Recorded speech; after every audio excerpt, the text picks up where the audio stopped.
sommes, pour le groupe écologiste et social, extrêmement heureux, d'abord, que le barrage fait par les Françaises et les Français dans les urnes le 7 juillet soit respecté au bureau de l'Assemblée nationale. C'est notre premier soulagement ce soir. Il n'y aura pas de vice-président du Rassemblement national, de questeur du Rassemblement national, de secrétaire du Rassemblement national. C'est-à-dire que là où les Françaises et les Français ont dit « nous ne voulons pas de l'extrême droite aux responsabilités », le Parlement se sera montré digne de ce sursaut républicain intervenu à l'occasion des élections législatives. Et puis ensuite, évidemment, pour nous, la grande satisfaction que le nouveau Front populaire soit majoritaire au sein du bureau de l'Assemblée nationale. Ça permet, je crois, de tourner la page d'une forme d'autoritarisme, d'animation assez médiocre de l'Assemblée nationale qu'on a pu avoir pendant 2 ans et de retrouver peut-être le chemin d'une forme d'apaisement ou en tout cas d'une forme de respect du pluralisme, de la démocratie, des règles qui ont toujours animé notre vie républicaine et donc de ce point de vue-là, nous sommes heureux.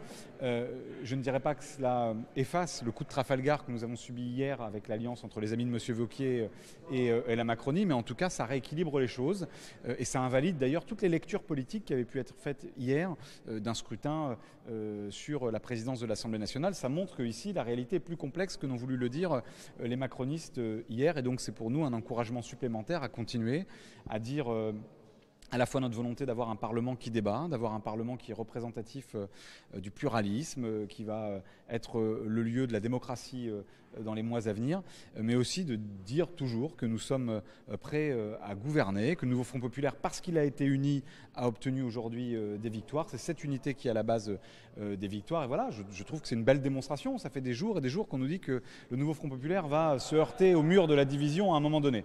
Eh bien, nous avons tenu, unis et solidaires. Je crois que c'est une très belle leçon ce soir.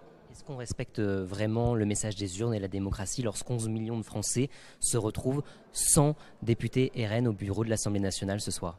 Mais ils sont représentés par des députés en nombre. Il n'y a jamais eu autant de députés d'extrême droite à l'Assemblée nationale. Et ces députés ont les mêmes droits que les autres. Ils peuvent amender la loi comme les autres, ils ont le même temps de parole que les autres, ils ont la même capacité à déposer des propositions et à voter pour ou contre chaque proposition qui leur sera soumise. Simplement, les Françaises et les Français nous ont dit le 7 juillet, nous ne voulons pas de l'extrême droite au pouvoir. Eh bien, le bureau de l'Assemblée nationale, c'est un lieu de pouvoir, c'est l'espace du pouvoir. Et d'ailleurs, il y a des votes.